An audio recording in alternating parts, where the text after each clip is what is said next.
لله حمدا كثيرا طيبا مباركا فيه نحمده ونستعينه ونؤمن به ونتوكل عليه ونعوذ بالله من شرور أنفسنا ومن سيئات أعمالنا من يهده الله فلا مضل له ومن يضلل فلا هادي له أشهد أن لا إله إلا الله وحده لا شريك له وأشهد أن محمدا عبده ورسوله أرسله بالهدى ودين الحق ليظهره على الدين كله ولو كره المشركون اللهم صل وبارك على محمد وعلى آل محمد كما صليت وباركت على إبراهيم وعلى آل إبراهيم إنك حميد مجيد أما بعد فإن خير الكلام كلام الله وخير السنن سنن محمد صلى الله عليه وسلم وشر الأمور محدثاتها وكل محدثة بدعة وكل بدعة ضلالة يا أيها الذين آمنوا اتقوا الله حق تقاته ولا تموتن إلا وأنتم مسلمون أعوذ بالله من الشيطان الرجيم ألم يهن للذين آمنوا أن تخشى قلوبهم لذكر الله وما نزل من الحق ولا يكونوا كالذين أوتوا الكتاب من قبل فطال عليهم الأمد فقست قلوبهم وكثير منهم فاسقون ബഹുമാന്യരായ സത്യവിശ്വാസികളെ അല്ലാഹു സുബ്ഹാനഹു വ തആലയുടെ വിധിവിലക്കുകൾ സൂക്ഷിച്ചും പാലിച്ചും അല്ലാഹു ഇഷ്ടപ്പെട്ട ആളുകളായി ജീവിക്കണമേ എന്ന് ആദ്യമായി ഓർമ്മപ്പെടുത്തുകയാണ്, വസിയത്ത് ചെയ്യുകയാണ്. അല്ലാഹു സുബ്ഹാനഹു വ തആല നമുക്കെല്ലാം തൗഫീഖ് നൽകി അനുഗ്രഹിക്കുമാറാവട്ടെ. തിരഞ്ഞെടുപ്പ് കഴിഞ്ഞ ക്ഷീണത്തിലും ആശ്വാസത്തിലുമാണ് നമ്മൾ ഓരോരുത്തരും. അല്ലാഹു സുബ്ഹാനഹു വ തആല ഇസ്ലാമിനും മുസ്ലിമീങ്ങൾക്കും എല്ലാ മതവിഭാഗങ്ങൾക്കും സമാധാനത്തോടെ സന്തോഷത്തോടെ ജീവിക്കാൻ ഉപകരിക്കുന്ന രീതിയിലുള്ള ഒരു ഭരണകൂടം നൽകി അനുഗ്രഹിക്കുമാറാകട്ടെ. കഴിഞ്ഞ കുറെ നാളുകളായി ടിവിക്ക് മുമ്പിലും പത്രങ്ങളൊക്കെ വായിച്ചു കണ്ണും കാതും കൂർപ്പിച്ച് ചർച്ചകളും വാഗ്വാദങ്ങളും ഒക്കെ കേട്ടുകൊണ്ടിരിക്കുന്ന ആളുകളാണ് നമ്മൾ ഓരോരുത്തരും. 2, 3, 4 മണിക്കൂറുകളോളം ടിവിക്ക് മുമ്പിൽ വാർത്തകൾ കേട്ടും ചാനലുകൾക്ക് മുമ്പിൽ ചർച്ചകൾ കേട്ടുമൊക്കെ സമയം ചിലവാക്കിയ നമ്മൾ ഇലക്ഷന്റെ റിസൾട്ടിന് വേണ്ടി കാത്തിരിക്കുകയാണ്. ഒരു നല്ലൊരു റിസൾട്ട്, നമുക്കെല്ലാം സന്തോഷകരമായ രീതിയിലുള്ള ഒരു റിസൾട്ട് നമുക്കെല്ലാവർക്കും അല്ലാഹു പ്രദാനം ചെയ്ത് അനുഗ്രഹിക്കുമാറാവട്ടെ. ഇലക്ഷന്റെ വിവരം അറിയാൻ നാം കാണിക്കുന്ന താല്പര്യമാണ് പത്രങ്ങളൊക്കെ വായിച്ച് ടിവിയിൽ വരുന്ന ചാനലുകളൊക്കെ കണ്ട് കാര്യങ്ങളൊക്കെ മനസ്സിലാക്കി അതിനുവേണ്ടി ഒരുപാട് സമയം നമ്മൾ ചെലവഴിക്കുന്നുണ്ട്. ആവശ്യം തന്നെയാണ്. പക്ഷേ ഈ ഒരു ആവശ്യവും ആവേശവും ഈ ഒരു താല്പര്യവും നമ്മുടെ ഉഹ്റവിയായ വിജയത്തിനു വേണ്ടി, സ്വർഗം ലഭിക്കുന്നതിന് വേണ്ടി ഈ ഭൂമുഖത്ത് ജീവിക്കുമ്പോൾ മുസ്ലിമീങ്ങളായ നമ്മൾ ഓരോരുത്തരും കാണിക്കുന്നുണ്ടോ എന്നുള്ളത് നെഞ്ചത്ത് കൈവച്ചുകൊണ്ട് ഞാൻ നിങ്ങളോട് ചോദിക്കേണ്ട ഒരു ചോദ്യമാണ്. ഈ ഭൂമിയിൽ ജീവിക്കുമ്പോ ഇവിടുത്തെ ഇലക്ഷന് നേരിടാനും ഇവിടുത്തെ ഇലക്ഷന് വേണ്ടി പ്രവർത്തിക്കുവാനും ഇവിടുത്തെ റിസൾട്ട് അറിയുവാൻ വേണ്ടിയുള്ള നമ്മുടെ ഈ ഒരു താല്പര്യം, ആവേശം എന്തുകൊണ്ട് പരലോകത്ത് സ്വർഗം ലഭിക്കുന്നതിന് ആവശ്യമായ കാര്യങ്ങൾ ചെയ്യാനും അതിന്റെ കാര്യങ്ങളിൽ നിന്നും മത്സരം നടത്തുവാനും അതിന്റെ റിസൾട്ടിന് വേണ്ടി കാത്തിരിക്കുവാനും നമുക്ക് സാധിക്കാതെ പോകുന്നു എന്നുള്ളത് നമ്മൾ ഓരോരുത്തരും ചിന്തിക്കേണ്ട കാര്യമാണ്. ഖുതുബ പോലും ഒരല്പം നീണ്ടുപോയാൽ അസ്വസ്ഥരാകുന്ന ആളുകളാണ് നമ്മളാളുകൾ. അതുപോലെ തന്നെ ഒരു മണിക്കൂറോ അരമണിക്കൂറോ ഒക്കെ മതപ്രഭാഷണങ്ങൾ കേൾക്കാൻ മനസ്സ് വരാത്ത ആളുകളാണ് നമ്മളാളുകൾ.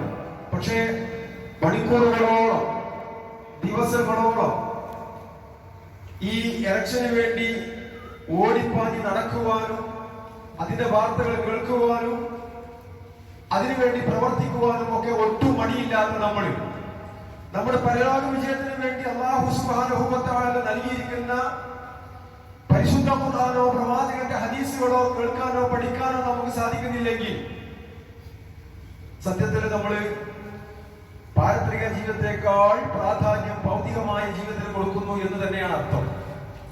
എല്ലാം ആവശ്യമാണ്, പക്ഷേ പാരത്രികമായ ജീവിതം എന്ന് പറയുന്നത് നമ്മുടെ ഈ ഭൂമിയിലുള്ള കുറഞ്ഞ കാല ജീവിതത്തെ ആശ്രയിച്ചിട്ടാണ് എന്നുള്ളത് നമ്മൾ മനസ്സിലാക്കണം. ഇപ്പൊ സിനിമ കാണാനും സീരിയൽ കാണാനും ഒക്കെ ഒരുപാട് സമയം ആളുകൾ ചെലവഴിക്കും, അല്ലെ? അതിനൊന്നും യാതൊരു മടിയില്ല. മുസ്ലിങ്ങളായ ആളുകൾ പോലും പല ആളുകളും സിനിമയും സീരിയലും അതുപോലുള്ള ഒരുപാട് അശ്ലീലങ്ങളായ ആളുകൾ കണ്ടുകൊണ്ടിരിക്കുന്ന ആളുകളാണ്. സത്യത്തിൽ അത് ഹറാമാണ്, തെറ്റാണ് എന്നൊക്കെ അറിയാം. എങ്കിലും അതൊന്നും ഒരു തെറ്റല്ല എന്ന് അവർക്ക് തോന്നിപ്പോവുക. പക്ഷെ ഈ ആളുകൾക്ക് മതപരമായ പ്രഭാഷണങ്ങൾ കേൾക്കുവാനോ പത്രങ്ങളൊക്കെ വായിക്കുന്ന നമുക്ക് അള്ളാഹുവിന്റെ കലാമ് ഒരു പേജ് ഓതുവാനോ നമുക്ക് സമയം കിട്ടുന്നില്ല എന്ന് പറയുമ്പോ നമ്മൾ ചിന്തിക്കണം, സമയം 24 മണിക്കൂറോ ഇന്നൊക്കെ 24 മണിക്കൂർ തന്നെയാണ്.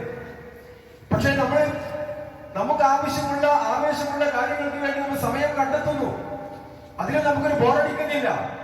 അതിന് എത്ര പണം വേണമെങ്കിലും ചെലവഴിക്കാൻ നമ്മൾ തയ്യാറാണ്. അതിന് ഊണും ഉറക്കും ഒഴിവാക്കാൻ നമുക്ക് പ്രയാസമില്ല. റമദാനിലൊക്കെ ഒരല്പം പട്ടിണി കിടന്നപ്പോ നമുക്ക് വല്ലാത്ത പ്രയാസം അനുഭവപ്പെട്ടു.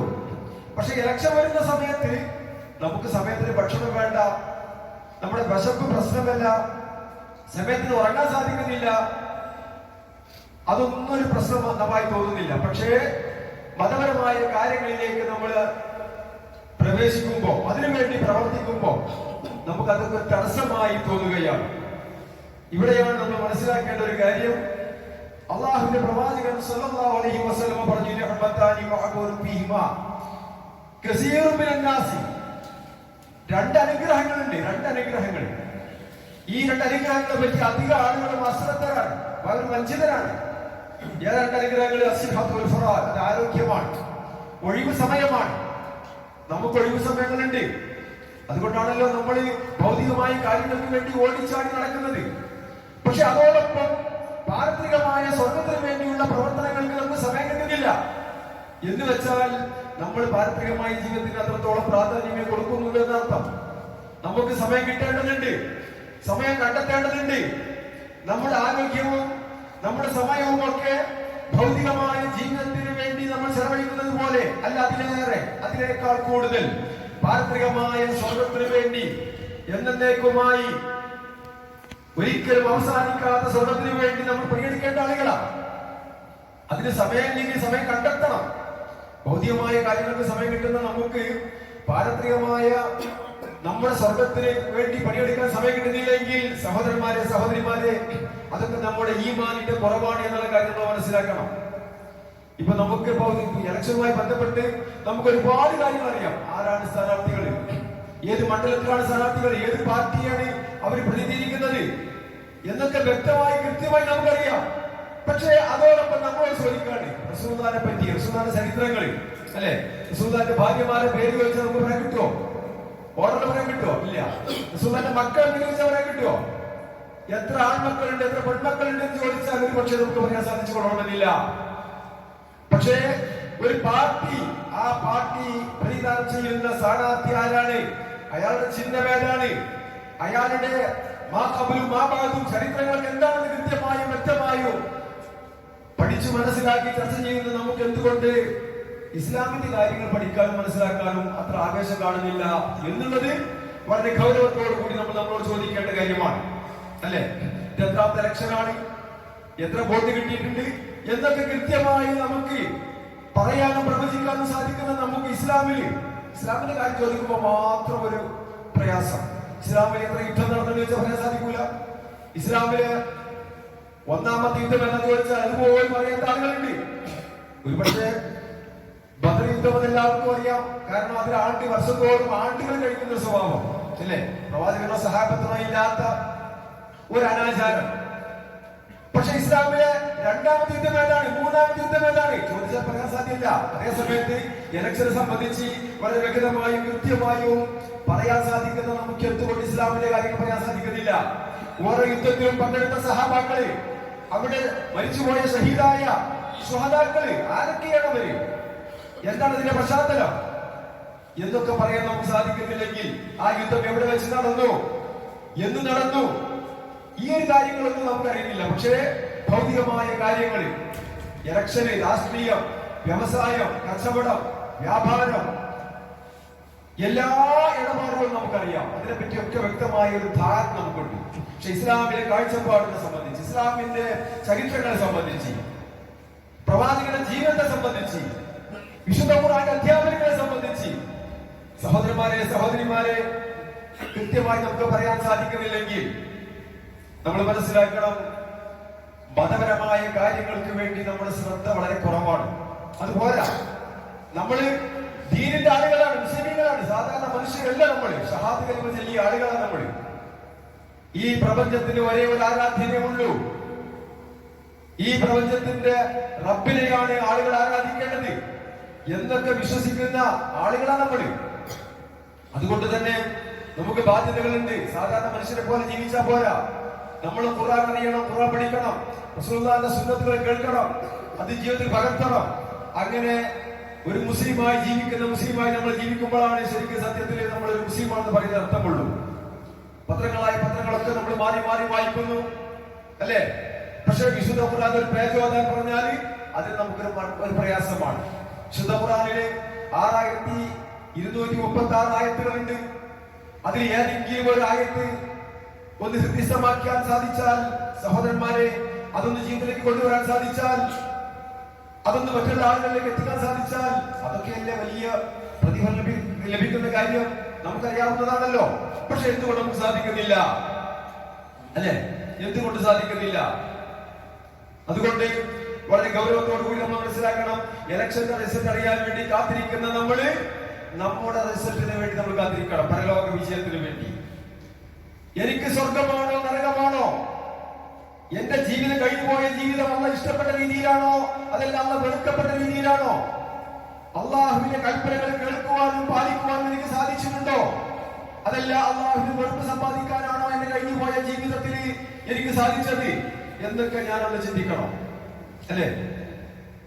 ഇലക്ഷന്റെ വിഷയത്തിൽ ഇത്രത്തോളം താല്പര്യമൊക്കെ നമുക്ക് വേണം, ആവശ്യമാണ്, എല്ലാം ആവശ്യമാണ്. പക്ഷേ നമ്മുടെ പരലോക ജീവിതത്തിന് വേണ്ടി പ്രവർത്തിക്കേണ്ട ആളുകളാണ് മുസ്ലിമീങ്ങൾ. അതൊരിക്കലും ഭൗതികമായ ജീവിതത്തിലെ പടപടപ്പ് കാണുമ്പോ, ഒരു ഇലക്ഷൻ വരുമ്പോ, അതല്ലെങ്കിൽ ഒരു സന്തോഷം വരുമ്പോ മറന്നു പോകേണ്ട കാര്യമല്ല എന്ന് നമ്മൾ മനസ്സിലാക്കണം. അതുകൊണ്ട് പരലോക ജീവിതത്തിന് വേണ്ടി അല്ലാഹു സുബ്ഹാനഹു വ തആല നമ്മളിലേക്ക് ഇറക്കിയിരിക്കുന്ന പരിശുദ്ധ ഖുർആൻ, ആ ഖുർആൻ നമ്മൾ പഠിച്ചേ മതിയാകൂ, മനസ്സിലാക്കിയേ മതിയാകൂ, പോരാ, അത് ജീവിതത്തിലേക്ക് പകർത്തിയേ മതിയാകൂ. ആ ഖുർആൻ പകർത്തിയാലും പോരാ, മറ്റുള്ളവർക്ക് പകർന്നു കൊടുക്കൽ നമ്മുടെ ബാധ്യതയാണ് എന്നുള്ളത് നമ്മൾ മനസ്സിലാക്കണം. നമ്മൾ മുസ്ലിമീങ്ങളാണ്. ഇസ്ലാം അറിയാത്ത ഒരുപാട് ആളുകളുണ്ട്, ഖുർആൻ കാണാത്ത ആളുകളുണ്ട്, കേൾക്കാത്ത ആളുകളുണ്ട്, എന്താണെന്ന് പോലും അറിയാത്ത ആളുകളുണ്ട്. അവരിലേക്ക് ഈ സന്ദേശം പകർന്നു കൊടുക്കേണ്ട ഉത്തരവാദിത്തമുള്ള വിശ്വാസികളാണ് നമ്മൾ. അല്ലാഹു പറയുന്നു, കിതാബുൻ അൻസൽനാഹു ഇലൈക മുബാറകുൻ, ഓ പ്രവാചകരെ, ഈ ഗ്രന്ഥമുണ്ടല്ലോ, ഈ കിതാബുണ്ടല്ലോ, അൻസൽനാഹു ഇലൈക, നാം താങ്കളിലേക്ക് ഇറക്കിയിരിക്കുന്നു, മുബാറകുൻ, അനുഗ്രഹീതമായിട്ട്, ഒരു ബർക്കത്തുള്ള ഗ്രന്ഥമാണ്, വളരെ അനുഗ്രഹീതമായ ഗ്രന്ഥമാണ്. ഈ ഗ്രന്ഥം നമ്മുടെ കൈവശമുണ്ടായിട്ട് അതൊന്നും എടുത്ത് പാരായണം ചെയ്യാത്ത ആളുകൾ, അതൊന്ന് പഠിക്കാത്ത ആളുകൾ, അതിനെ സംബന്ധിച്ച് ഉറ്റാലോചിക്കാത്ത ആളുകൾ, അതിനെ സംബന്ധിച്ച് ഒന്ന് മനസ്സിരുത്തി പഠിക്കാത്ത ആളുകൾ എത്ര നഷ്ടകാരികളാണ് നമ്മൾ മനസ്സിലാക്കണം. ഓ പ്രവാചകരെ, ഈ അനുഗ്രഹീതമായ ഗ്രന്ഥം താങ്കളിലേക്ക് നാം ഇറക്കിയിരിക്കുന്നത് അതിന്റെ ആയത്തുകളെ സംബന്ധിച്ച് അങ്ങ് ഉറ്റാലോചിക്കണം, തദബ്ബുർ ചെയ്യണം. അതിങ്ങനെ വായിച്ചു പോകുന്നില്ല, ഓടി പോകുന്നില്ല. വിശുദ്ധ ഖുർആൻ ഓതാൻ മാത്രമുള്ള ഗ്രന്ഥമല്ല, ഓതിയാലും പുണ്യമുള്ള ഗ്രന്ഥമാണ്, പഠിച്ചെന്നുള്ള ഗ്രന്ഥമാണ്. അതിന്റെ ആയത്തുകള് അത് ഓരോന്ന് തദബ്ബുർ ചെയ്യണം, ആഴത്തിൽ പഠിക്കണം. ചിന്തിക്കുന്ന ആളുകൾക്ക് അതിലൊക്കെ വലിയ ദൃഷ്ടാന്തമുണ്ട്. ചിന്തിക്കുന്ന ആളുകൾ, ബുദ്ധിയുള്ള ആളുകൾ, സഹോദരന്മാരെ, സഹോദരിമാരെ, നമ്മൾക്ക് ബുദ്ധിയുള്ള ആളുകളാ. അല്ലാഹു തആല ബുദ്ധി നൽകി അനുഗ്രഹിച്ച ആളുകളാ. കണ്ണും കാതും ബുദ്ധിയും നൽകി അനുഗ്രഹിച്ചിട്ട് പോലും ഈ വിശുദ്ധ ഖുർആനിനെ സംബന്ധിച്ച് കേൾക്കുവാനും പഠിക്കുവാനും മനസ്സിലാക്കുവാനുമുള്ള ഒരു മനസ്സ് നമുക്കില്ലെങ്കിൽ നമ്മൾ ഭയപ്പെടണം. വലഖദ് യസ്സർനൽ ഖുർആന ലിദ്ദിക്ർ. അല്ലാഹനെ ഓർക്കാൻ വേണ്ടിയിട്ട് അല്ലാഹു തആല ഖുർആൻ എളുപ്പമാക്കിയിരിക്കുക. ആർക്കും വായിക്കാൻ പറ്റിയ രീതിയിൽ, മനസ്സിലാക്കാൻ പറ്റിയ രീതിയിൽ അല്ലാഹു സുബ്ഹാനഹു വ തആല ഖുർആനെ എളുപ്പമാക്കിയിരിക്കുന്നു. ഫഹൽ മിൻ മുദ്ദക്കിർ. അതുകൊണ്ട് അത് ഓർക്കുന്നവരുണ്ടോ, അതിനെ ഓർക്കാൻ തയ്യാറുള്ളവരുണ്ടോ? അല്ലാഹ് നമുക്കൊരു ഗ്രന്ഥം നൽകിയിട്ട് ആ ഗ്രന്ഥത്തെ ഒന്ന് കയ്യിലെടുത്ത് വായിച്ചു നോക്കാൻ നമുക്ക് സാധിക്കുന്നില്ലെങ്കിൽ നമ്മുടെ മനസ്സ് എത്ര കടുത്ത മനസ്സാണ്, അല്ലെ? നമ്മുടെ വിജയത്തിന് വേണ്ടി അള്ളാഹു നമുക്ക് നൽകിയിരിക്കുന്ന ഈ വേദഗ്രന്ഥം, ഈ വിശുദ്ധ ഖുർആൻ, അത് അനുഗ്രഹീതമായ ഗ്രന്ഥം നമ്മുടെ കൈവശമുണ്ട്. മനസ്സിലാക്കാൻ പറ്റിയ എല്ലാ സംവിധാനങ്ങളുമുണ്ട്, പഠിക്കാൻ പറ്റിയ സാഹചര്യങ്ങളുമുണ്ട്. പക്ഷേ നമ്മൾ ഉപയോഗപ്പെടുത്തുന്നില്ല എങ്കിൽ അത് ചോദിക്കാം, അതിനെ ഓർക്കുന്നവർ നിങ്ങളുടെ കൂട്ടത്തിലുണ്ടോ? ആ ഖുർആനെ എളുപ്പമാക്കി തന്നില്ലേ, എന്നിട്ട് പോലും ആ ഖുർആനിനെ ഓർക്കുന്ന ആളുകൾ നിങ്ങളുടെ കൂട്ടത്തിലുണ്ടോ? ഖുർആൻ, നിങ്ങൾ ഖുർആനിനെ ഉറ്റാലോചിക്കുന്നില്ലേ, അതിനെ പഠിക്കുന്നില്ലേ, മനസ്സിലാക്കുന്നില്ലേ?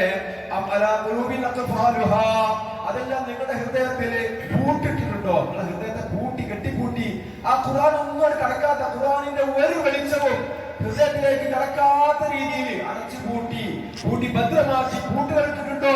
ചോദിക്കുന്നതാരാ? അല്ലാഹുവാണ്. സഹോദരന്മാരെ, സഹോദരിമാരെ, നമുക്ക് ബാധ്യതകളുണ്ട്. ഈ ഖുർആൻ നമ്മുടെ ഗ്രന്ഥമാണ്. മരിച്ചു ചെന്നാൽ അല്ലാഹു സുബ്ഹാനഹു വ തആല ചോദിക്കും, വമാ കിതാബുക വമാ ഇൽമുക. നിന്റെ ഇൽമേതാ, അറിവേതാ, നിന്റെ ഗ്രന്ഥമേതാ? അൽ ഖുർആനു കിതാബി, എന്റെ ഗ്രന്ഥം ഖുർആനാണെന്ന് പറയണമെങ്കിൽ ആ ഖുർആൻ നമ്മൾ ഒരു ആവൃത്തിയെങ്കിലും ഒന്ന് വായിച്ചു നോക്കാൻ തയ്യാറാകണം. അത് ഓതിപ്പോയ പോരാ. അതിന്റെ അർത്ഥം മനസ്സിലാക്കി, ആശയം മനസ്സിലാക്കി, ആദർശം ഉൾക്കൊണ്ട് ഒരു തവണയെങ്കിലും ഒന്ന് വായിക്കാനുള്ള ഒരു മനസ്സെങ്കിലും നമുക്കുണ്ടാകണം. അല്ലാഹു തആല കണ്ണ് നൽകിയിട്ടില്ലേ, കാത് നൽകിയിട്ടില്ലേ, ബുദ്ധി നൽകിയിട്ടില്ലേ? തീർച്ചയായും അല്ലാഹു തആല ചോദിച്ചിരുന്ന വിഷയമല്ലേ? നോക്കൂ നിങ്ങൾ, ഇന്ന് മലയാളത്തിന്റെ പരിഭാഷകൾ നമുക്ക് ലഭ്യമാണ്.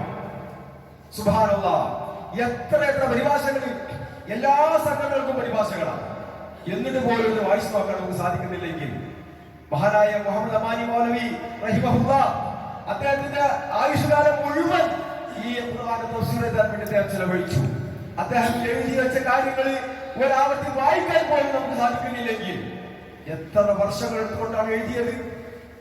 ആ എഴുതിയ മഹത്തായ ഒരു കർമ്മം നമ്മുടെ മുമ്പിൽ ഉണ്ടായിട്ട്, നമ്മുടെ കൈവശം ഉണ്ടായിട്ട്, അത് ഒരാവർത്തിയെങ്കിലും ഒന്ന് വായിച്ചു നോക്കാൻ പോലും നമുക്ക് മനസ്സ് വരുന്നില്ലെങ്കിൽ പിന്നെന്താ നമ്മുടെ അവസ്ഥ? നമ്മുടെ സ്വന്തം വിജയത്തിന് വേണ്ടി നാം പഠിക്കേണ്ട, മനസ്സിലാക്കേണ്ട ഈ വിശുദ്ധ ഖുർആന്റെ പരിഭാഷകള് കയ്യെത്താവുന്ന ദൂരത്ത് നമുക്കുണ്ടായിട്ട്, അല്ല നമ്മുടെ വീട്ടിലുണ്ടായിട്ട്, നമ്മൾ വീട്ടിൽ വാങ്ങി വെച്ചിട്ട് അതൊന്ന് പഠിക്കാനുള്ള സാഹചര്യം, മനസ്സിലാക്കാനുള്ള സാഹചര്യം നമുക്കില്ലാതെ ഒരിക്കലും പോയിക്കൂടാ. നിങ്ങൾ മനസ്സിലാക്കണം. ഇലക്ഷനൊക്കെ വരുമ്പോ നാട്ടിലും വീട്ടിലുമൊക്കെ എന്തെങ്കിലുമൊക്കെ ചെയ്യണമെന്ന് ആഗ്രഹിക്കുന്ന ആളുകളുണ്ട്. നാട്ടുകാർക്ക് ചെയ്തു കൊടുക്കണം, ഉപകാരം ചെയ്ത് കൊടുക്കണം, അല്ലെ? പലപ്പോഴും വീട്ടുകാരുടെ കാര്യങ്ങൾ പോലും മറന്നുകൊണ്ടാണ് പല ആളുകളും നാട്ടിലെ കാര്യങ്ങള്, രാജ്യത്തിന്റെ കാര്യങ്ങള്, രാഷ്ട്രത്തിന്റെ കാര്യങ്ങൾ അതിനു വേണ്ടി പ്രവർത്തിക്കുന്നത്. ഒരു സ്വന്തം വീട്ടിലെ കാര്യം ചിലപ്പോൾ മറന്നുപോകും. സ്വന്തം വീട് പട്ടിണിക്കാവും, പക്ഷെ അതൊന്നും ഓർമ്മ ഉണ്ടാവില്ല. എങ്കിലും അവർ നാടിന്റെ നന്മക്ക് വേണ്ടി ഓടിച്ചാടി നടക്കുന്ന ആളുകളാണ്. പക്ഷേ സ്വന്തം നഫ്സിന്റെ, സ്വന്തം ശരീരത്തിന്റെ നന്മയ്ക്ക് വേണ്ടി നാം ഗ്രഹിക്കേണ്ട, മനസ്സിലാക്കേണ്ട, പഠിക്കേണ്ട, പ്രവർത്തിക്കേണ്ട, പ്രാവർത്തികമാക്കേണ്ട ഈ വിശുദ്ധ ഖുർആൻ അല്ലാഹു ചോദ്യം ചെയ്യുന്ന ഗ്രന്ഥമല്ലേ, അല്ലേ? നമ്മളെ സംബന്ധിച്ചിടത്തോളം പരലോക വിശ്വാസികളാണ് നമ്മള്. ആ പരലോകത്ത് വിജയം ഭരിക്കണമെങ്കിൽ, സ്വർഗം ലഭിക്കണമെങ്കിൽ ഖുർആൻ പഠിച്ചേ മതിയാകൂ, അറിഞ്ഞേ മതിയാകൂ. സഹാബാക്കളൊക്കെ അങ്ങനെയാണ്. ഖുർആൻ ഇങ്ങനെ കേട്ടു, മനസ്സിൽ മാറ്റം സംഭവിച്ചു, ഉടനെ തന്നെ അവർ മുസ്ലിമായി ഷഹാദത്ത് കലിമ ചൊല്ലി. നമ്മൾ അല്ലാഹു സുബ്ഹാനഹു വ തആല ആദ്യം തന്നെ ഇസ്ലാമിനെ ജനിപ്പിച്ചത്, മുസ്ലിം മാതാപിതാക്കളായി മുസ്ലിം തറവാട്ടിൽ ജനിപ്പിച്ചു. ഇസ്ലാം അല്ലാഹു നമുക്ക് ഔദാര്യമായി നൽകി. സഹാബാക്കൾക്കൊന്നും ഔദാര്യമായി കൊടുത്തിട്ടില്ല. അവർക്കൊക്കെ അവർ പഠിച്ചു മനസ്സിലാക്കി കാര്യങ്ങൾ ഗ്രഹിച്ചതിന് ശേഷം അവർ ഇസ്ലാമിനെ സ്വീകരിക്കുക. ഒരുപാട് പ്രയാസങ്ങൾ അനുഭവിച്ചിട്ടുണ്ട് സഹാബാക്കൾ റളിയല്ലാഹു അൻഹും അജ്മഈൻ. ഒരുപാട് പ്രതിബന്ധങ്ങള്, ഒരുപാട് ബുദ്ധിമുട്ടുകള് അവർ സഹിച്ചവരാണ് ഇസ്ലാമിന് വേണ്ടി. ആ ഇസ്ലാമിനെ അല്ലാഹു സുബ്ഹാനഹു വ തആല നമുക്ക് ഔദാര്യമായി നൽകി. നമ്മൾ ചോദിക്കാതെ, ആഗ്രഹിക്കാതെ, ആവശ്യപ്പെടാതെ മുസ്ലിം മാതാപിതാക്കളായി മുസ്ലിം തറവാട്ടിലുള്ള അവർ നമ്മളെ ജനിപ്പിച്ചു. അൽഹംദുലില്ലാഹ്. എന്നിട്ട് പോലും ആ ഇസ്ലാമിനെ സംബന്ധിച്ച് കേൾക്കുവാനും പഠിക്കുവാനും നമ്മൾ മനസ്സ് കാണിക്കുന്നില്ല എങ്കിൽ എത്രത്തോളം കഠിനമാണ്. ഞാൻ നിങ്ങളെ ഓതി കേൾപ്പിച്ചായിട്ട് സൂറത്തുൽ ഹദീദിലെ 16-ാമത്തെ വചനമാണ്. നമ്മൾ ചോദിക്കുന്ന ഒരു ചോദ്യമുണ്ട്. നമ്മൾ ഓരോരുത്തരും നമ്മൾ ചോദിക്കേണ്ട ചോദ്യമാണ്. അലം യഗ്നി ലില്ലദീന ആമനൂ അൻ തഖ്ശഅ ഖുലൂബുഹും ലിദിക്രില്ലാഹ്. ഓ മനുഷ്യരെ, നിങ്ങൾക്ക് സമയമായിട്ടില്ലേ? അൻ തഖ്ശഅ ഖുലൂബുഹും ലിദിക്രില്ലാഹ്. അല്ലാഹുവിനെ ഓർക്കാൻ സമയമായിട്ടില്ലേ? നിങ്ങളുടെ ഹൃദയങ്ങൾക്ക് അല്ലാഹുവിനെ സംബന്ധിച്ച് ഓർക്കാനുള്ള സമയം ഇനിയും ആയിട്ടില്ലേ? എവിടേക്കാ കാത്തിരിക്കുന്നത്? അല്ലാഹുവിനെ സംബന്ധിച്ച് ഓർക്കാനും നരകത്തെ സംബന്ധിച്ച് ഭയപ്പെടാനും സ്വർഗത്തെ പ്രതീക്ഷിക്കുവാനും അങ്ങനെ അല്ലാഹുവിന്റെ കാരുണ്യത്തെ സ്മരിച്ച് ഓർത്തുകൊണ്ട് അല്ലാഹുവിന് ഭയപ്പെട്ടവരായി, അല്ലാഹു അനുസരിക്കുന്നവരായി, അല്ലാഹുവിന് കീഴ്പ്പെട്ടവരായി ജീവിക്കാൻ നിങ്ങൾക്ക് സമയമായിട്ടില്ലേ? വിശ്വാസികളെ, വിശ്വാസികളെ വിളിച്ചിട്ടാ ചോദിക്കണേ, മനുഷ്യനെ വിളിച്ചിട്ടല്ല. മനുഷ്യന്മാരൊക്കെ അശ്രദ്ധയില്ല. പക്ഷെ വിശ്വാസികളെ, അലം യഗ്നി ലില്ലദീന ആമനൂ, അല്ലാഹുവിൽ മന്ദിനാളിൽ വിശ്വസിക്കുന്ന വിശ്വാസികളെ, അൻ തഖ്ശഅ ഖുലൂബുഹും ലിദിക്രില്ലാഹ്. അല്ലാഹുവിനെ ഓർത്തുകൊണ്ട് ഹൃദയം പടപടക്കാനുള്ള സമയമായിട്ടില്ലേ? വമാ നസല മിനൽ ഹഖ്, സത്യമായിട്ടും ഹഖായിട്ടും നിങ്ങൾ ഇറക്കിയിരിക്കുന്ന ഈ ഖുർആനിലും വിശ്വസിക്കാൻ നിങ്ങൾക്ക് സമയമായിട്ടില്ലേ? അതൊന്നും കേൾക്കാനും പഠിക്കാനും നിങ്ങൾക്ക് സമയമായിട്ടില്ലേ? വലാ യകൂനു കല്ലദീന ഊതുൽ കിതാബ മിൻ ഖബൽ, നിങ്ങൾ മുൻഗാമികളായ ദൂതന്മാരും ക്രിസ്ത്യാനികളും ഒക്കെ ഉണ്ടല്ലോ, വേദഗ്രന്ഥങ്ങൾ നൽകപ്പെട്ട ആളുകൾ, അവരെ പോലെ നിങ്ങൾ ആകല്ലേ കേട്ടോ. അവർക്ക് അല്ലാഹു തആല തൗറാത്ത് നൽകി, ഇൻജീൽ നൽകി. പക്ഷെ അതൊന്നും കേൾക്കാനും പഠിക്കാനും മനസ്സിലാക്കാനും ജീവിതത്തിൽ പകർത്താനും അവർ തയ്യാറായിട്ടില്ല. അതുപോലെ നിങ്ങൾ ആകരുത്. ഫതാല അലൈഹിമുൽ അമദു, അല്ലാഹു തആല അവർക്ക് അങ്ങനെ ആയുസ് അങ്ങനെ നീട്ടിക്കൊടുത്തു, കാലങ്ങൾ അങ്ങനെ ദീർഘിപ്പിച്ചു കൊടുത്തു. ഒരുപാട് കാലം ദുനിയാവിൽ ജീവിക്കാൻ എല്ലാവിധ സുഖ സൗകര്യങ്ങളും അല്ലാഹു തആല ഇട്ടുകൊടുത്തു. ഫഖസത്ത് ഖുലൂബുഹും, അപ്പോൾ അവരുടെ ഹൃദയങ്ങളൊക്കെ കടുത്തുപോയി. അവർ ദുനിയാവിലാണ് ജീവിതം, അത് അടിച്ചുപൊളിച്ച് ജീവിക്കണം എന്ന് മനസ്സിലാക്കി ദുനിയാവുമായി വെട്ടിമറിഞ്ഞ് ജീവിച്ച് പരലോകത്തെ മറന്നു. അവർക്ക് ഇറങ്ങിയിരിക്കുന്ന വേദഗ്രന്ഥത്തെ മറന്നു. അല്ലാഹുവിനെ പോലും അവർ മറന്നു കളഞ്ഞു. ഫഖസത്ത് ഖുലൂബുഹും, അവിടെ ഹൃദയങ്ങളൊക്കെ കടികട്ടിയായി പോയി. കൃത്യമായി നമസ്കരിക്കാത്തവര്, നോമ്പെടുക്കാത്തവര്, സത്യം സ്വീകരിക്കാൻ കൂട്ടാക്കാത്തവര് അങ്ങനെയായി മാറിപ്പോയി. അധിക ആളുകളും ഫാസിഖീങ്ങളായി പോയി, തമ്മാടികളായി പോയി, താന്തോതികളായി പോയി. ആരാ പറയുന്നത്? അല്ലാഹു സുബ്ഹാനഹു വ തആല. ഇതുപോലെ നിങ്ങൾ ആകരുതെന്നാ പറയുന്നത്. നിങ്ങൾക്ക് വേദഗ്രന്ഥം ഇറക്കിയിട്ടുണ്ട്, ഖുർആൻ ഇറക്കിയിട്ടുണ്ട്, അല്ലാഹുവിന്റെ പ്രവാചകരായി ചേർന്നിട്ടുണ്ട്. ആ പ്രവാചകനിലും ഖുർആനിലും ഒക്കെ വിശ്വസിച്ചുകൊണ്ട്, അല്ലാഹുവിനെ ഭയപ്പെട്ടുകൊണ്ട്, പേടിച്ചുകൊണ്ട്, അല്ലാഹുവിന് ഇഷ്ടപ്പെട്ട ആളുകളായി ജീവിക്കാൻ വിശ്വാസികളെ നിങ്ങൾക്ക് സമയമായിട്ടില്ലേ? ദുനിയാവിൽ എന്തെങ്കിലുമൊക്കെ കാണുമ്പോ ആ പരലോകത്തെ വിസ്മരിക്കാൻ പറ്റുമോ? മറക്കാൻ പറ്റുമോ? യൂദന്മാരെ പോലെ ക്രിസ്ത്യാനികളെ പോലെ നിങ്ങൾ ആകല്ല എന്ന് പറഞ്ഞുകൊണ്ട് നമ്മൾ പറയുന്നു, യഅലമൂ, നിങ്ങൾ അറിയണം. ഓ മനുഷ്യരെ, വിശ്വാസികളെ, യഅലമൂ, നിങ്ങൾ അറിയണം, അന്നല്ലാഹ യുഹ്യിൽ അർള ബഅദ മൗതിഹാ, നിർജീവമായ ഭൂമിയെ ജീവിപ്പിക്കുന്ന അല്ലാഹുവാണ്. ഈ ഭൂമി നിർജീവമായി ഉണങ്ങി വരണ്ട ഭൂമിയാണ്. നോക്കിയാൽ ഒരു പച്ചപ്പുമില്ലാത്ത, ഒരു പുല്ല് പോലും ഇല്ലാത്ത ഈ നിർജീവമായ ഭൂമിയെ അല്ലാഹു സുബ്ഹാനഹു വ തആല ആകാശത്ത് നിന്ന് മഴ വർഷിപ്പിച്ച് ആ ഭൂമിയിൽ നിന്ന് പുല്ലുകൾ മുളച്ചു പൊന്തി, ധാന്യങ്ങൾ മുളച്ചു പൊന്തി ആ ഭൂമിയെ ഹയാത്താക്കുന്നത് പോലെ അത് നിങ്ങൾ കണ്ടിട്ടില്ലേ?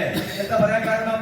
ഈ ഭൂമിയിൽ നിങ്ങളൊക്കെ മരണപ്പെട്ടു പോകും. നമ്മുടെ മുൻഗാമികൾ മരണപ്പെട്ടു പോയി, ഇൻഷാ അല്ലാഹ് നമ്മൾ മരണപ്പെട്ടു പോകും. അതിനുശേഷം നമ്മളെ ഈ ഭൂമിയിൽ നിന്ന് വീണ്ടും അല്ലാഹു തആല ഉയർത്തെഴുന്നേൽപ്പിക്കും.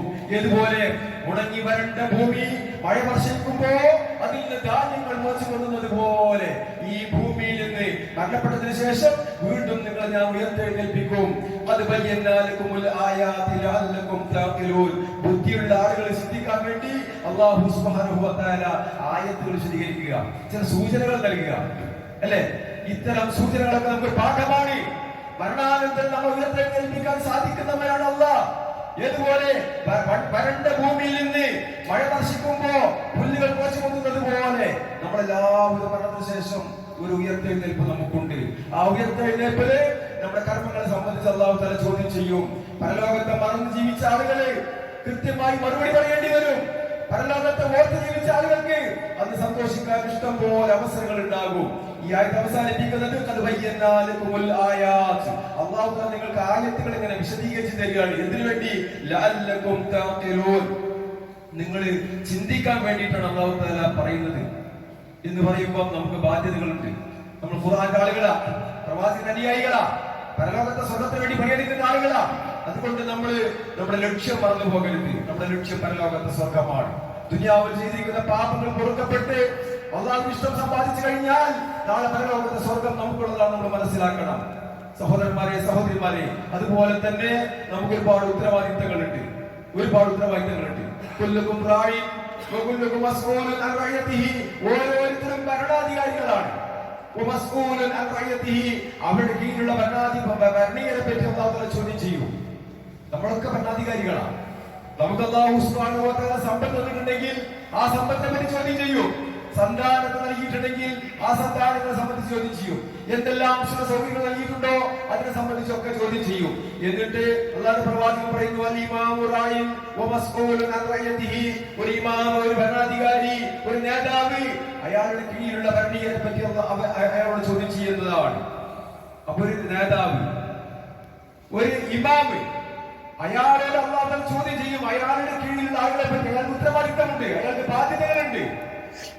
അതേപോലെ തന്നെ അർറജുലു, ഒരു മനുഷ്യൻ, റാഇൻ ഫീ അഹ്ലിഹി വ മസ്ഊലുൻ അൻ റഅയതിഹി, അയാളുടെ വീട്ടുകാരെ സംബന്ധിച്ച് അയാളോട് ചോദ്യം ചെയ്യും. വീടിന്റെ ഗ്രഹനാഥൻ അത് പുരുഷനാണ്. ആ പുരുഷനോട് ആ വീട്ടുകാരെ സംബന്ധിച്ച് ചോദ്യം ചെയ്യും. തന്റെ ഭാര്യമാരെ പറ്റി, തന്റെ മക്കളെ പറ്റി എല്ലാം അല്ലാഹു തആല ചോദ്യം ചെയ്യും. അവർ നല്ല രീതിയിൽ വളർത്തിയെടുക്കേണ്ട ബാധ്യത അവിടെയുള്ള ഗ്രഹനാഥനുള്ളതാണ് നമ്മൾ മനസ്സിലാക്കണം. മാതാപിതാക്കളോട് മക്കളെ പറ്റി ചോദ്യം ചെയ്യും. മക്കളെ നന്നായി വളർത്തേണ്ട ബാധ്യത മാതാപിതാക്കൾക്കുള്ളതാണ്. അധ്യാപകരോട് വിദ്യാർത്ഥികളെ പറ്റി ചോദ്യം ചെയ്യും. ആ വിദ്യാർത്ഥികളെ നന്നായി പഠിപ്പിക്കേണ്ട ബാധ്യത അധ്യാപകർക്കുള്ളതാണ്. രാജാവിനോട് പ്രജകളെ പറ്റി ചോദ്യം ചെയ്യും. ആ പ്രജകൾക്ക് വേണ്ട എല്ലാ സൗകര്യങ്ങളും ചെയ്തു കൊടുക്കേണ്ട ബാധ്യത ആ രാജാവിനുള്ളതാണ്. ഒരു ഉദ്യോഗസ്ഥരോട് തന്റെ കീഴിലുള്ള ജോലിക്കാരെ പറ്റി ചോദ്യം ചെയ്യും, ജോലിയെ പറ്റി ചോദ്യം ചെയ്യും. എല്ലാം അമാനത്തുകളാണ്, എല്ലാം അല്ലാഹു തആല ചോദ്യം ചെയ്യുന്ന വിഷയങ്ങളാണ്. നമുക്ക് ധാരാളം ഉത്തരവാദിത്തങ്ങളുണ്ട്. റസൂൽ പറഞ്ഞു, അൽ മർഅത്തു റായിദുൻ ഫീ ബൈതി സൗജിഹാ, ഒരു ഭാര്യ ആ ഭർത്താവിന്റെ വീട്ടിലെ ഭരണാധികാരിയാണ്.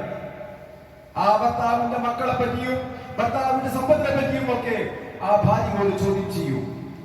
നോക്കൂ നിങ്ങൾ, അപ്പൊ ഒരുപാട് ഉത്തരവാദിത്തങ്ങൾ ഏറ്റെടുത്ത ആളുകളാണ് നമ്മൾ സ്ഥാനാർത്ഥികളൊന്നും ആകേണ്ട ആവശ്യമില്ല. നമുക്കല്ല മക്കൾ തന്നിട്ടുണ്ടോ, മക്കളെ പറ്റി ചോദ്യം ചെയ്യും. സമ്പത്ത് തന്നിട്ടുണ്ടോ, സമ്പത്തിനെ പറ്റി ചോദ്യം ചെയ്യും. നമ്മൾ നേതാവാണോ, അനുയായികളെ പറ്റി ചോദ്യം ചെയ്യും. അങ്ങനെ നമ്മൾ ഓരോരുത്തരും ഉത്തരവാദിത്തം ഏറ്റെടുത്ത ആളുകളാണ്. അല്ലാഹു നമുക്ക് ജോലി നൽകി അനുഗ്രഹിച്ചിട്ടുണ്ടെങ്കിൽ ആ ജോലിയിലുള്ള അമാനത്ത് അല്ലാഹു ചോദ്യം ചെയ്യും. ഒരു ഡോക്ടറോട് രോഗിയെ സംബന്ധിച്ച് ചോദ്യം ചെയ്യും. ആ രോഗിയെ നന്നായി ശുശ്രൂഷിക്കുക, ആ രോഗിക്ക് നന്നായി നല്ല ചികിത്സകൾ കൊടുക്കുക എന്നും ഡോക്ടറുടെ ബാധ്യതയാണ്. ഓരോരുത്തർക്കും ബാധ്യതകളുണ്ട് സഹോദരന്മാരെ. അതുകൊണ്ട് നമ്മുടെ ബാധ്യതകൾ നമ്മൾ നിർവഹിക്കണം. നമ്മളൊക്കെ ഉത്തരവാദിത്തം ഏറ്റെടുത്ത ആളുകളാ, നിസ്സാരക്കാരല്ല. ഈ ഉത്തരവാദിത്തത്തെ പറ്റി അല്ലാഹു തആല ചോദ്യം ചെയ്യുമെന്ന് പറയുമ്പോൾ അതിനെ ഗൗരവത്തോടുകൂടി നമ്മൾ കാണണം. മഹാനായ ഉമർ ഇബ്നുൽ ഖത്താബ് റളിയല്ലാഹു അൻഹു, അദ്ദേഹത്തിന്റെ മരണത്തിന് സമയത്ത് അദ്ദേഹത്തിന്റെ മകൻ അബ്ദുള്ളയെ ഖലീഫയാക്കണമെന്ന് ചില ആളുകൾക്ക് അഭിപ്രായപ്പെട്ടപ്പോ മഹാനായ ഖലീഫ പറഞ്ഞൊരു വാക്കുണ്ട്, വേണ്ട, ഉമറിന്റെ കുടുംബത്തിൽ നിന്ന് ഒരാൾ തന്നെ ധാരാളമാണ്. ആ ഉമർ ഞാൻ നാളെ ഖിയാമത്ത് നാളിൽ കഷ്ടിച്ച് രക്ഷപ്പെട്ടാൽ മതിയായേനെ എന്ന് ആഗ്രഹിച്ചു പോവുകയാണ്. ആരാണ്? ഞാൻ ആഗ്രഹിക്കുന്നത് ഉമറിന്റെ ഭരണമാണെന്ന് പല ആളുകളും പറഞ്ഞു. മഹാനായ ഖലീഫ ഉമർ റളിയല്ലാഹു അൻഹു എല്ലാവർക്കും ഇഷ്ടപ്പെട്ട ഭരണാധികാരിയാണ്, നല്ല മാന്യനാണ്, നീതിമാനാണ്. ഉമറിന്റെ ഭരണമാണ് ഞങ്ങളുടെ രാജ്യത്ത് ആവശ്യമെന്ന് പറഞ്ഞ ഒരുപാട് നേതാക്കന്മാരുണ്ട്. ആ ഉമർ പോലും പറയുന്നു, നാളെ പരലോകത്ത് അല്ലാഹുവിന്റെ കോടതിയിൽ കഷ്ടിച്ച് രക്ഷപ്പെട്ടാൽ ഞാൻ അത്ര ഭാഗ്യവാനാണ്. നോക്കൂ നിങ്ങൾ, ആ ഉത്തരവാദിത്വം വലിയ അമാനത്താണ്. നമ്മൾക്ക് ഒരുപാട് ഉത്തരവാദിത്തം ഏറ്റെടുത്ത ആളുകളാണ്. സ്ഥാനാർത്ഥികളൊന്നല്ലെങ്കിലും ഒരുപാട് ബാധ്യതകൾ ഉത്തരവാദിത്തങ്ങൾ ഏറ്റെടുത്ത ആളുകളാണ് നമ്മൾ ഓരോരുത്തരും. ഒരിക്കല് മഹാനായ ഹുദൈഫ റളിയല്ലാഹു അൻഹു ഖലീഫ ഉമറിനെ സന്ദർശിക്കുകയുണ്ടായി. ആ സമയത്ത് ഖലീഫ ഉമർ പൊട്ടി കരഞ്ഞു. എന്നിട്ട് അദ്ദേഹം ചോദിക്കുന്നു, എന്തിനാണ് താങ്കൾ കരയുന്നത്? ആ സമയത്ത് മഹാനായ ഖലീഫ പറഞ്ഞൊരു വാക്കുണ്ട്, ഞാൻ ഖലീഫയായിരിക്കെ എന്റെ അടുക്കൽ വല്ല അബദ്ധവും വന്നു പോയാൽ എന്നോടുള്ള ആദരവ് മുഖേന ജനങ്ങൾ ചൂണ്ടിക്കാണിക്കാതിരിക്കുകയും ചെയ്താൽ അതെനിക്ക് വലിയ നഷ്ടമാണല്ലോ എന്നാണ് അദ്ദേഹം പറയുന്നത്. അപ്പോ തന്നിലെ വരുന്ന തെറ്റുകളും കുറ്റങ്ങളും ഒക്കെ ചൂണ്ടിക്കാണിക്കുന്ന, തന്റെ മുഖത്ത് നോക്കി കാര്യങ്ങൾ പറയുന്ന അനുയായികളെയാണ് ഇസ്ലാമിക ഭരണാധികാരികൾ പ്രതീക്ഷിക്കുന്നത്. കാരണം എന്താ? അവരുടെ പരലോകം സേഫാക്കാൻ വേണ്ടിയിട്ടാണ്. മഹാനായ ഉമർ ഇബ്നു ഖത്താബ് റളിയല്ലാഹു അൻഹു അദ്ദേഹം രാത്രി അദ്ദേഹത്തെ കാണാൻ വന്ന ഒരു നിവേദക സംഘത്തോട് അദ്ദേഹം പറഞ്ഞു, അദ്ദേഹം രാത്രി പള്ളിയിൽ ഇബാദത്ത് ചെയ്തുകൊണ്ടിരിക്കുക. ആ സമയത്ത് എന്താണ് ഈ അസമയത്ത് നിങ്ങൾ പള്ളിയിൽ ഇബാദത്ത് ചെയ്യുന്നത് ചോദിച്ചപ്പോൾ അദ്ദേഹം പറഞ്ഞു, പകല് എനിക്കിതിന് സമയം കിട്ടാറില്ല, അതുകൊണ്ട് നാട്ടിലെ കാര്യങ്ങൾ ശ്രദ്ധിക്കാൻ വേണ്ടി പകൽ ഞാൻ പണിയെടുക്കുമ്പോ എനിക്ക് വേണ്ടി എനിക്ക് ഒഴിഞ്ഞു വെച്ച സമയം രാത്രിയാണ്. അവര് ഈ ദുനിയാവിൽ ജീവിക്കുന്നതോടൊപ്പം നാളെ പരലോകത്തിന് വേണ്ടി സ്വന്തം ശരീരത്തെ നരകത്തിൽ നിന്ന് രക്ഷപ്പെടുന്നതിന് വേണ്ടി പണിയെടുത്ത ആളുകളാണ്. സഹോദരന്മാരെ, സഹോദരിമാരെ, നല്ലൊരു മതത്തിന്റെ ആളുകളാണ് നമ്മൾ. ഇസ്ലാമിന്റെ ആളുകളാണ്, ഭക്താക്കളാണ്, ഖുർആന്റെ അനുയായികളാണ്, പ്രവാചകൻ അനുയായികളാണ്. നമുക്കും ഏറെ ബാധ്യതകളുണ്ട്. നമ്മൾ കാര്യം കൃത്യമായി മനസ്സിലാക്കണം. പരലോകത്തെ സ്വർഗം നമ്മൾ ഉറപ്പുവരുത്തണം. അല്ലാഹു സുബ്ഹാനഹു വ തആല അവന്റെ സ്വർഗം ലഭിക്കുന്നവരുടെ കൂട്ടത്തിൽ നമ്മൾ എല്ലാവരെയും ഉൾപ്പെടുത്തി അനുഗ്രഹിക്കുമാറാവട്ടെ.